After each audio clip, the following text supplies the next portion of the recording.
Boa tarde, meus amores. Bom, gostaria de falar com vocês sobre a continuidade da nossa matéria. Nós terminamos a jurisdição voluntária, que é a nossa matéria da prova 1 e permanece como sendo a nossa matéria da prova 1, mas a gente precisa dar andamento na matéria enquanto essa situação se perdura, essa situação excepcional do Covid-19. Então, diante disso, a gente precisa dar uma sequência aí na nossa matéria para que vocês não fiquem defasados. Então, eu vou continuar com a minha ementa. Então, nós entramos hoje em procedimentos especiais da jurisdição contenciosa. Então, a gente vai falar, a partir da aula de hoje, sobre aquelas situações em que existe lide, que existe conflito, que existe litígio. Então, não foi possível resolver pelas vias amigáveis, razão pela qual há a possibilidade de ajuizar essa ação no procedimento especial da jurisdição contenciosa, tá? Além disso, também temos ações em que, por si só, por sua natureza, a gente tem que entrar na jurisdição contenciosa, como é o caso de uma consignação em pagamento, né? A gente tem que entrar pela contenciosa, caso não seja possível uma consignação extrajudicial, por exemplo. Mas não é disso hoje que nós vamos falar. Hoje nós vamos falar sobre as ações de família, que nós tivemos várias mudanças com o Código de Processo Civil de 2015, mudanças relevantes e que podem vir a ser pegadinha de prova para vocês. Inclusive, a gente teve 2 inclusões novas ainda no ano de 2019 sobre o assunto, tá? Então, a gente vai ver sobre ela hoje, as ações de família. Se vocês pegarem o Código de Processo Civil depois para poder estudar, vocês vão ver que as ações de família são as últimas ações da jurisdição contenciosa. Mas a gente vai começar por elas por um único motivo. Tem um trabalho que vocês vão fazer, que vocês vão precisar assistir o filme História de um Casamento, que tem na Netflix. E também em outra plataforma gratuita, conforme o planner de vocês do mês de abril. Então, é bom vocês saberem antes como que funciona a ação, tá? Para poder fazer depois o trabalho. Então, terminando essa aula, vocês já podem assistir o filme, caso ainda não tenham assistido. Acredito que muitos possam já ter visto, porque ele foi indicado a vários prêmios, acho que Grammy, Oscar, alguma coisa nesse sentido. Então, vale a pena assistir, é um filme muito bom, eu assisti, por isso estou recomendando, tá? Então, o nosso trabalho que nós vamos fazer em Home Class será baseado nessa história, a história de casamento, a história de 2 pessoas que estão se divorciando e que entram em conflito por intermédio dos seus advogados. É uma história bem interessante, tá bom? Um filme bem interessante, um pouco longo, mas muito bom, de muito conhecimento para vocês refletirem se vocês forem atuar futuramente em uma ação destinada à competência da vara de família. Muito importante saber sobre a sensibilidade dos interessados, sensibilidade das partes, a questão dos envolvidos relacionados aos incapazes. Então, vale a reflexão, tá bom? Então, ações de família, nós tivemos N mudanças, diversas modificações no Código de Processo Civil, sendo que algumas delas vocês já vão lembrar, que são, por exemplo, as regras de competência, alguma coisa nesse sentido que provavelmente vocês já viram, mas a gente precisa novamente falar sobre o assunto, tá? Então, bom, primeira coisa que vem falando lá nas ações de família, no artigo 639, quais ações estarão destinadas a esse procedimento específico. Então, por exemplo, divórcio litigioso, separação litigiosa, extinção de união estável litigiosa, questões relacionadas à guarda, visita e filiação. Então, em se tratando desses assuntos, eu obrigatoriamente tenho que seguir essa ação, que é a ação da jurisdição contenciosa do procedimento especial. Então, viu o legislador o seguinte: não é possível a gente seguir um procedimento comum, que na época era o ordinário, né? Por conta da sensibilidade dessa questão, da sensibilidade relacionada ao próprio direito de família. Então, o legislador entendeu que deveria ter um devido processo legal. E devido processo legal nesse momento, entendam, uma ação que seja mais adequada a estes problemas. Não é justo, não seria justo a gente tratar relações de família da mesma forma que uma relação de cobrança, por exemplo, uma ação de cobrança entre credor e devedor. Não seria justo fazer isso. Então, por isso houve essa diferenciação. Imaginem o seguinte, eu tenho diversas relações, vamos levar aqui como exemplo a relação conjugal, tá? Vamos levar esse exemplo até o final dessa aula. Numa relação conjugal, onde os cônjuges decidem por se divorciar, pode ocorrer duas possibilidades. Possibilidade 1, ninguém quer mais ver a cara do outro. Então eu sou casada com o Aldo, a gente tem uma briga feia e eu não quero mais olhar pra cara dele. Essa é a situação número 1. Imagine a situação número 2, nós temos filhos. Então a gente vai ter um laço pro resto da vida, esse laço de filiação, né, em relação aos nossos filhos, ainda que sejam incapazes ou não. Então aqui nós temos duas possibilidades. A possibilidade de eu quero resolver e nunca mais olhar pra cara dele, ou eu quero manter uma relação com ele por algum outro motivo. Diante disso, foi extinta a antiga audiência de reconciliação. Existia essa audiência antes do Código de Processo Civil, 2015. Nada mais é do que o quê? O juiz designava uma audiência para tentar reconciliar o casal. Ou seja, o Estado colocava o nariz no meio da relação para tentar conciliar aquele casal a não se separar, a não se divorciar, falar sobre os benefícios, as benesses do casamento. Então, isso passou a ser uma coisa muito distante da nossa atualidade, que é essa audiência de reconciliação, né? Hoje a gente vive num outro período histórico e isso já não fazia mais sentido. Então, essa audiência de reconciliação, que às vezes pode ser que pais divorciados se lembrem dela, ela não existe mais. Até mesmo porque ela só servia para uma única coisa, para briga. Ela só existia para fazer lavação de roupa suja. Então, se aboliu essa audiência de reconciliação. Mas no mais, não houve uma mudança estrutural propriamente dita. Como assim uma mudança estrutural do procedimento de ação de família? Quer dizer, eu tenho petição inicial, eu tenho audiência de conciliação ou mediação, eu tenho contestação, eu tenho saneamento, eu tenho audiência de instrução, tenho memoriais, tenho sentença e tenho a possibilidade de eventuais recursos. Então, o procedimento, né, a estrutura, ela continua a mesma, mas dentro da estrutura tem algumas peculiaridades, e são elas que a gente vai ver agora, a distinção, tá bom? Distinção número 1, então.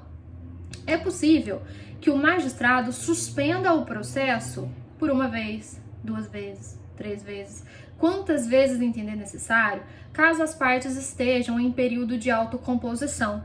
O que é período de autocomposição? Um período de acordo entre os envolvidos. Então, o juiz opta por suspendê-lo a fim de que as partes possam aí entrar no acordo, que é muito melhor do que o Estado resolver a questão relacionada a esse direito de família. Venhamos e convenhamos, é muito melhor um bom acordo do que uma má demanda, não é isso? Muito bem. Além disso, tivemos modificações relacionadas à competência territorial. Então, quem é que tem que julgar o processo? Antigamente, olha como isso era muito esquisito. Antigamente, o processo ele deveria ser distribuído, a petição inicial deveria ser distribuída no foro do domicílio da mulher. E aí a gente entra numa contradição, né? Se nós, mulheres, estamos defendendo igualdade de gênero, por que tem que haver a manutenção dessa regrinha de competência que nada mais faz do que dividir o gênero masculino, feminino, né, mulher, homem, enfim. Então, qual foi a finalidade? Se adequar ao novo momento social, como, por exemplo, a questão de casais homoafetivos. Eu tenho 2 mulheres ou 2 homens que estão em união estável. Qual seria a comarca da mulher? Então, isso passa a ser injusto, tá? Razão pela qual o CPC tira isso e agora a competência territorial é voltada ao sujeito sensível da relação. Quem é o sujeito sensível da relação? O incapaz. Então, a regra geral que vocês vão seguir nessa ação para distribuição da petição inicial é 1. Distribuir a ação na comarca do guardião do incapaz, aquele que detém a guarda ainda que provisória. Então, o processo vai ser distribuído lá. Mas vamos supor que não exista nenhum incapaz. Então, o processo vai ser distribuído na última comarca do casal, no último domicílio do casal, onde eles residiram, desde que algum dos cônjuges ou companheiros ainda residam nesse local. Se ninguém residir nesse local, já venderam a casa está alugada, será distribuído na comarca do réu. Muito bem. a gente teve também uma inclusão em 2019, no final do ano passado, no que tange a violência doméstica relacionada à mulher e por aí vai. Agora, abre-se a possibilidade de distribuição do processo no domicílio da vítima de violência doméstica e familiar. Esse inciso foi incluído aí no final de 2019, então vale a pena a atenção, porque se fosse eu, o seu examinador, eu cobraria isso na prova para saber se, primeiro, você está com o vadimeco novo e, segundo, se você está estudando de acordo com as novas alterações. Lembrando que é possível a gente pensar na possibilidade de guarda compartilhada. Como fazer então a guarda compartilhada, né? Como distribuir uma ação de divórcio litigioso quando a guarda está sendo compartilhada? Existe um local, uma residência fixa do incapaz. Então, o processo será distribuído nesse local fixo do incapaz. Ou na residência do réu, no caso de guarda alternada. Então, não confundam a guarda compartilhada com a guarda alternada. A guarda compartilhada, o processo vai ser distribuído no local fixo de onde ele mora. Quando eu tiver a guarda alternada, vai ser no domicílio do réu. São coisas distintas. Muito bem. Sobre citação. A citação ela tem que ser feita pela via pessoal. Então, não é possível a citação para o procurador, para o advogado. Tem que haver a citação pessoal, tá? E aí a gente abre a discussão. Será que seria possível realizar essa citação por intermédio do porteiro? Né? Moro no apartamento, é o meu caso, por exemplo. É possível que essa citação fosse por intermédio do porteiro? Sim, a maioria dos doutrinadores entendem que sim, mas o porteiro pode se recusar a receber, desde que justifique a sua recusa. E essa justificativa, por exemplo, a ausência do réu, o réu não está aqui, vai ser reduzida por escrito por aquela pessoa que foi entregar, tá? Além disso, temos uma peculiaridade agora também, os prazos entre os atos processuais são reduzidos. Como assim entre os atos processuais? Olha só o que o artigo fala sobre isso, tá? É entre a citação e audiência, e entre o despacho inicial e a audiência. O artigo fala o seguinte: se a petição inicial preencher os requisitos essenciais e não for o caso de improcedência liminar do pedido, exemplo de improcedência liminar do pedido, né? Tá faltando alguma das condições da ação, então extingue-se o processo sem resolução do mérito. Se não for esse caso, o juiz designará audiência de conciliação ou mediação com antecedência mínima de 30 dias, devendo ser citado o réu com pelo menos 20 dias de antecedência, senão a conciliação não vai poder acontecer. A citação ocorrerá com antecedência mínima de 15 dias da data designada para a audiência. Então, muita atenção a esses prazinhos. Infelizmente, isso é questão de decorar, tá? A prova pega muito essa questão de prazo. Então, vocês vão ter que decorar esse artigo, tá bom? Uma inovação que foi trazida pelo Código de Processo Civil trata-se a respeito do mandado de contrafé. Normalmente, quando ocorre a citação, a contrafé vai junto. O que é a contrafé? É a cópia da petição inicial. Então, o réu ele tem aquela cópia daquela petição inicial para saber o que está acontecendo, por que ele está sendo processado e tudo mais. Aqui houve uma modificação. Esse mandado agora, essa citação, ela vai ser realizada por mandado, por exemplo, mas sem a contrafé. A única coisa que o réu vai receber são os dados para comparecer em eventual audiência de conciliação ou mediação designada pelo juízo. Então não vai mais contrafé. E pelo menos o legislador tinha uma finalidade. Que finalidade que era essa? Não potencializar o conflito. Porque na hora que o réu, recebe a petição inicial, ele entra em pânico. E ele quer brigar, ele quer ligar para a parte contrária, e aí o conflito que já está ruim fica pior. Então, o que o legislador entendeu ao fazer isso era não potencializar o conflito. Mas, ao mesmo tempo, a gente pode perceber um problema, que começou agora a abarrotar o Poder Judiciário. Por que abarrotar o Poder Judiciário? Porque muitas pessoas passam aí na vara de família para poder tomar conhecimento do seu processo. Muitas vezes, antes de constituir advogado, porque muitas das vezes o processo, inclusive, é eletrônico. Então, não precisa se designar até a vara. Mas, muitas das vezes, a pessoa que recebe a contrafé não contrata um advogado primeiro. Ele vai direto ao fórum para saber o que é, qual que é o problema, quer ler, tem curiosidade. Então, tem esse problema relacionado à logística da coisa. tá? Mas a intenção do legislador era realmente olhar para as partes, olhar para o incapaz, caso haja, para que não potencialize o conflito, ok? Muito bem.